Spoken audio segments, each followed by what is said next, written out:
public defender is an attorney employed by the community and responsible for giving legal aid without cost to any person who seeks it and is financially unable to employ private counsel. It is his duty to defend those accused of crime until the issue is decided in a court of law. The first public defender's office in the United States was opened in January 1913. Over the years, other offices were opened. And today, that handful has grown to a network of lawyers cooperating to protect the rights of our clients. Our faith in human nature is often put to the acid test. My job and I were put to such a test in the case of the People versus William Evans. Bill and Madge Evans were the kind of young couple you and I would like to have for neighbors. Happily married, friendly, and helpful, they were well thought of in the community. Bill had a steady job with a good future, assistant to the manager of a flourishing construction firm. You'd never think of Bill as the kind of man capable of committing a felony. How you doing, hon? Terrible. Whenever the first of the month comes around with all those bills, I want to run somewhere and hide. If you don't learn to stick to a budget, you may have to. Say, honey, there's a good show around the corner. How about it? It's that Western you're talking about. You can count me out. Oh, come on, baby. Be a good sport. Buy you some popcorn. No sale. When we got married, you promised I wouldn't have to watch Westerns or wrestling matches. And you promised to love, honor, and obey. Love and honor I do, but obey was stricken from the marriage ceremony. Why don't you go alone? You trust me out alone at night? When I stop trusting you, I'll stop being your wife. I'll tell you what, you find a good love story and I'll go with you. I know a pretty good love story right here. You know something? After 5 years of this, I consider myself a pretty fortunate guy. You cook well, you're fairly bright, and you're even pretty. But I can't count. Oh, Bill, I give up. I can't make these figures balance. You never could. Honey, you wanted to take care of the money. Well, you've been doing it for 3 months now. Don't you think it's time I took over again? Well, if you think so. I know so. Do you realize we were overdrawn the other day? But I can't. We have a joint checking account, remember? You mean I wrote too many checks? That's what the bank tells me. Bill, I'm sorry, but it won't happen again. Promise. We'll skip it now. You expecting somebody? No. I'll get it. Mr. Evans? Yeah, I'm Bill Evans. Sergeant Riker, Police Department. What can I do for you? You'll have to come downtown with me to headquarters. Tonight? I'm afraid so, ma'am. Well, what for? You'll find out when you get there. But... Ready? Let's go. I'll go with you. No, look. I haven't shot anybody for a week now. I won't be long. Sergeant? So long, Ed.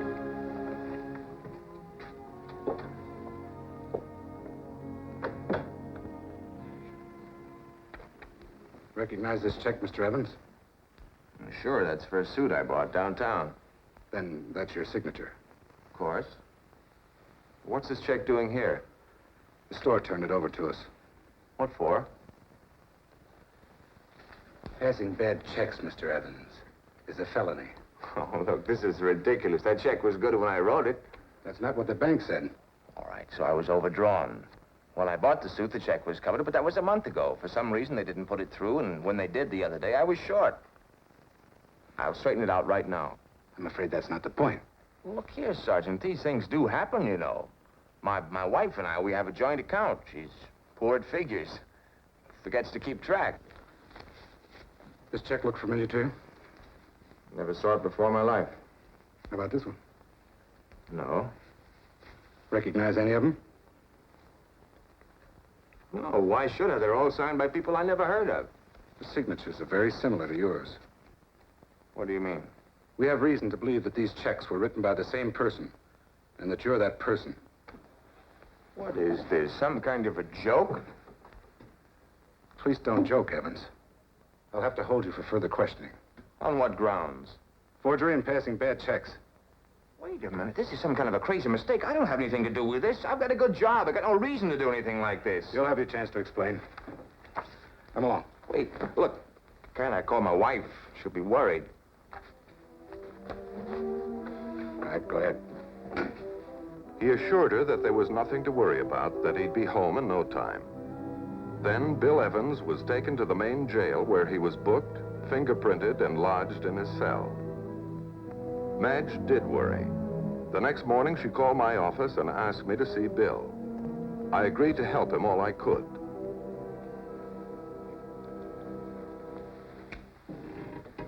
I appreciate your interest, Mr. Matthews, but I think you're making too much of all this. I really don't need a lawyer. Forgery's a serious charge.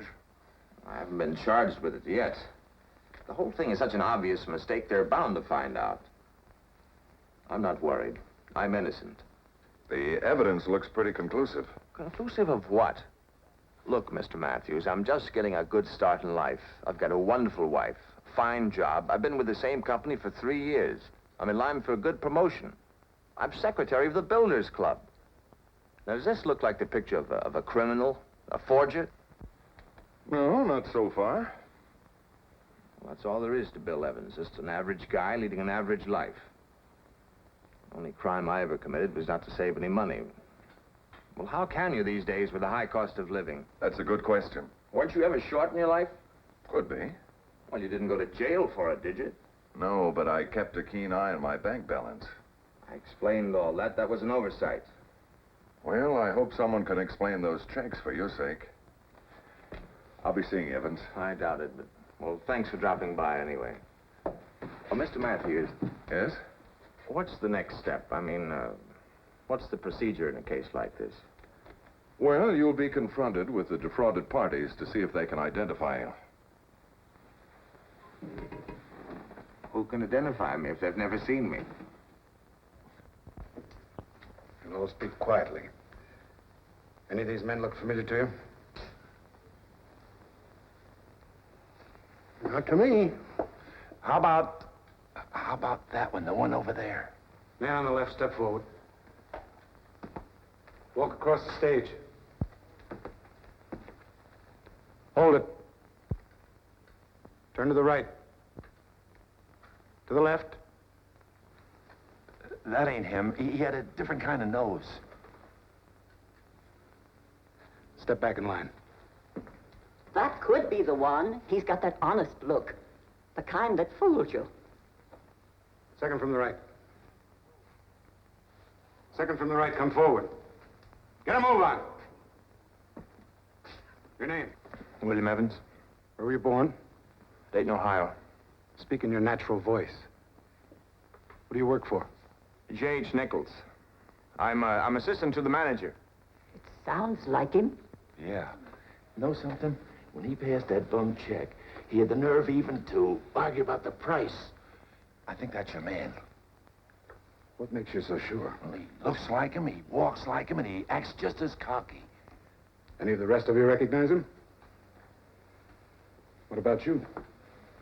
Well, I don't know. Guy who came to me wore a hat.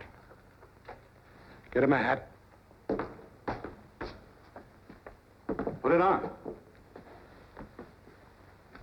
Could be. I think that's him. That's him, all right. The hat does it. I'm sure of it. I told you he's the guy. Knew it all the time. That's not true. Okay, mark him. He's been made. That's a lie. I tell you, I haven't done anything. I'm innocent. What do you want from me? I'm innocent. Well, that's that. Thanks, folks. You'll be hearing from us. How many years will he get? First, he has to be tried, ma'am. And if he's found guilty, he can get up to 14 years. Good. Any man that steals from a poor, defenseless woman deserves all of that. Day Evans was arraigned and a complaint was issued. The charge, forgery and passing a check without sufficient funds, each a felony. Upon his request, the court assigned me to his case. I contacted the police, secured the files and reviewed the evidence, and then saw Bill. You've got to do something, Mr. Matthews. You've got to get me out of here. I'll try. I've told you I'm innocent. Don't you believe me? I'd like to believe you, You Bill. think I'm guilty just because one man identified me. Well, that's no proof. I agree, but when he's backed up by 13 others, What are you talking about? you were identified by 14 witnesses. That's It's insane. They've made a mistake. I don't know All how or why. 14 of them? Yes, all 14. Bill, I want to help you, but you've got to tell me the truth. It's our job to defend you. If you're guilty... But I'm not guilty, I tell you. This whole thing is like a nightmare, and I can't wake up. Won't you help me? Please. You've got to help me. All right, Bill. We'll talk about it later. Right now, there's somebody who'd like to see you.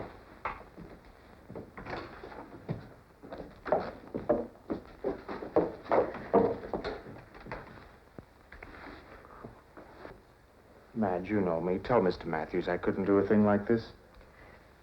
I never thought you could. Madge, you don't think... I don't know what to think. When Mr. Matthews told me you were in debt, I wouldn't believe him. Bill, why did you borrow the money and not tell me? I didn't want you to worry. What'd you use it for? Madge, we've been living beyond our income for months. But I could have gotten a job. We would have managed. I didn't want you to work. I would have rather worked than see you in prison. Bill, if you did this, I'd advise you to admit it and plead guilty. You'll get a lighter sentence. Listen to Mr. Matthews, please. He's a fine lawyer. He knows what's best. Wait a minute. This is ridiculous. How can I make you believe me? Please, Bill, I want you back home. I can't bear to think of you spending years behind prison bars. Labeled a crook, a forger, by my wife, my lawyer, and 14 upright citizens. And there's nothing I can do about it.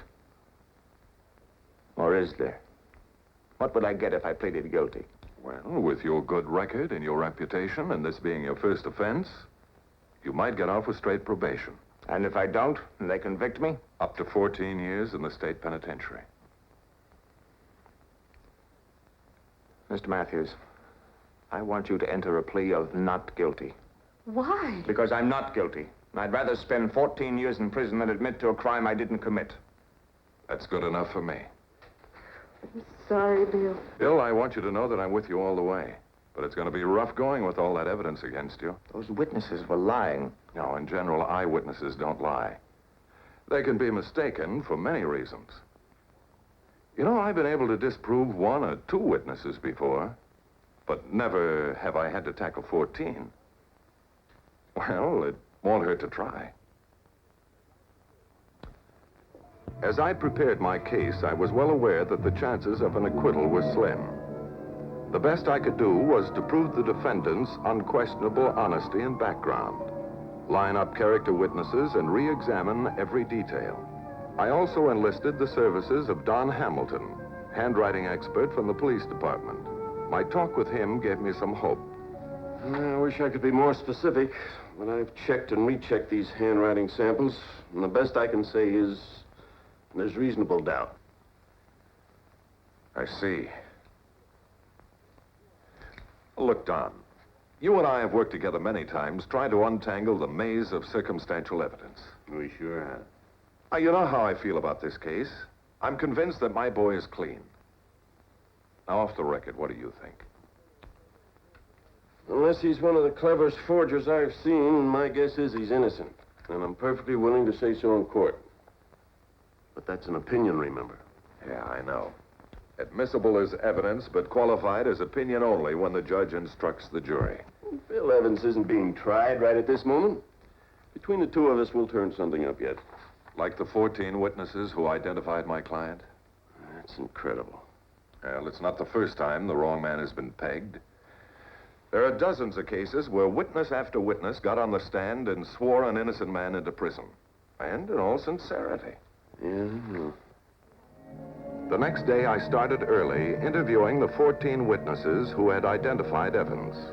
Knowing that the underlying motive of a victim's testimony is often the wish to see justice done or to support other identifications, I proceeded with caution. Many were uncooperative, stating that they were witnesses for the prosecution, not the defense. I informed them that under the Constitution, a witness belongs to neither side. He belongs to the case. I've said all that I have to say to the district attorney. Here are the reservations for the lunch hour. Now, if you will excuse me. I guess this is your busy hour. We're always busy. This is the finest restaurant in town. So I understand. All of the clubs meet here, and I mean the best ones. Do they meet here often? Regularly, once a month. By the way, did my client ever cash any other checks in here? No, thank goodness. But you have seen him in here before. Certainly not. I've only seen the man twice. The day that he cashed the check in here, and when I identified him at the police station.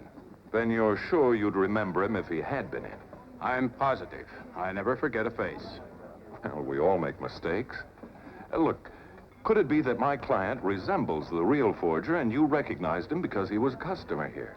Look, I saw the man write that check right here. You're sure it was Evans, the man you saw in the lineup?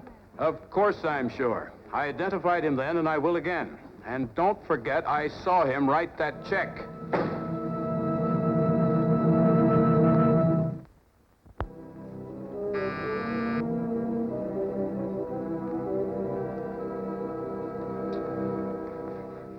Yes? Miss Biggs to see you, Mr. Matthews. Who? Miss Biggs. Oh, certainly. Send her right in.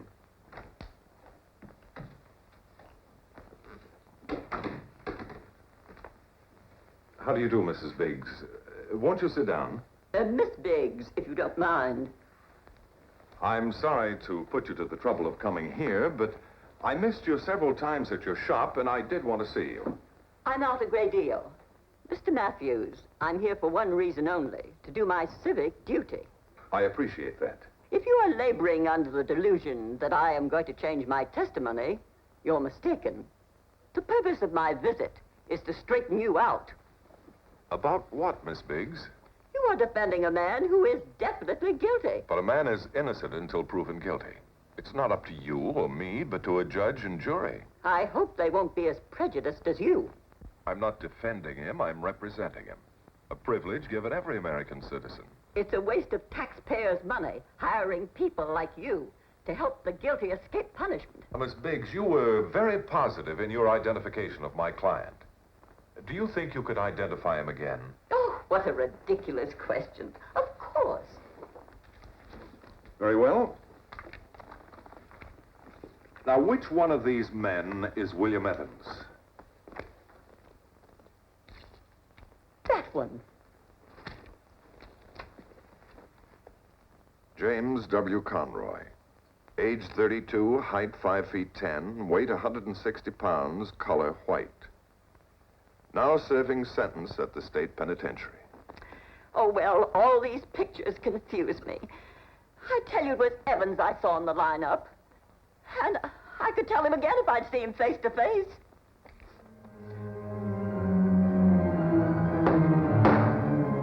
The final chapter, The People versus William Evans, began in Superior Court. The prosecution presented a strong case based on circumstantial evidence and the sworn testimony of eyewitnesses. All I had to present was honesty, integrity, and what I believed to be the truth. But I had to find some means of finding a hole in that circumstantial evidence and the sworn testimony of these people. The second day of the trial, after court adjourned, I had a visitor at my office. Mr. Matthews, we've been in court 2 days now, but I can't tell what's happening. There's so much legal talk, I can't tell. Well, the first few days are always routine court procedure. Establishment of the crime, introduction of exhibits, witness identification. I know, but what's going to happen to Bill? I believe that he's innocent and will be acquitted. But I don't understand. Sergeant Riker and our handwriting expert are doing some research for me. In the meantime, I'll attempt to discredit the witnesses.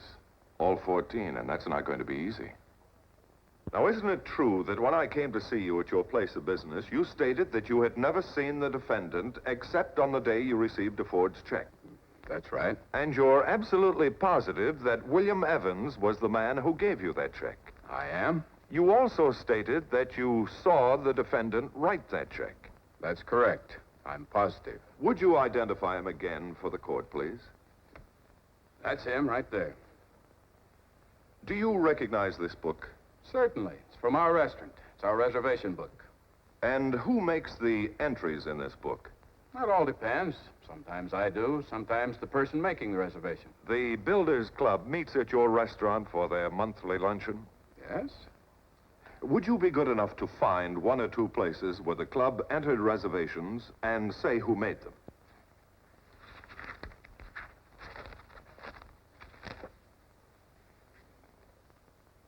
William Evans.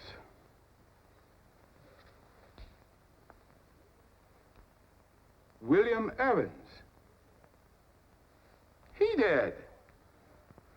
Now I remember where I'd seen him before, making these reservations. Well, I guess he didn't write that check after all. It must have been somebody else. What do you think? But I would have sworn he was a man. Could you believe it? What do you think? Court recess for lunch. I had made progress, but the case was far from won. Then I received a message to contact Sergeant Riker. Hi, Riker. Well, Tim, Bart. Hello, Ed. Riker picked up a forgery suspect. Caught him red-handed. His handwriting tallies identically with the forged checks Evans is on trial for. Name's Gellert. Made a full confession. In fact, he's signing it now. Thanks, Ed. You know, each time I handle a case of mistaken identity, I wonder why I ever became a lawyer. I'll need this man in court. Will you clear it with the chief? Sure thing. Thanks. Now, Miss Biggs, you have previously identified William Evans as the man who gave you that check. That's right. I never forget a face. Never. Not when I can see him face to face. Will you point him out to the court, please? He's sitting right there at that table. Now, Miss Biggs, will you look around the courtroom and tell us if you see any other person who might be the man who gave you that check? I certainly don't. I tell you, that's the man right there. If it please the court, I would like permission to ask William Evans and Jack Geller to step up to the bench. Granted. Will William Evans and Jack Geller step up to the bench, please? Miss Biggs, look at these two men carefully. Now, are you still sure of your identification? I could be mistaken. Your Honor, members of the jury, the man standing next to the defendant is Jack Geller. He has confessed to the charges for which William Evans is on trial. Your Honor, I move for the acquittal of my client. The defendant is found not guilty, and it is ordered that he be released from custody.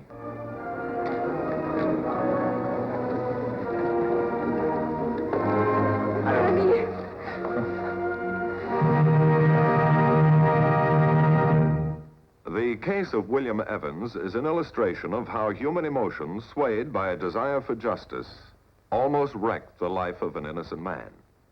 Now, it seems incredible that 14 perfectly honest citizens could have been so sure and so wrong. You have just seen was brought to a fair and just conclusion through the efforts of a public defender.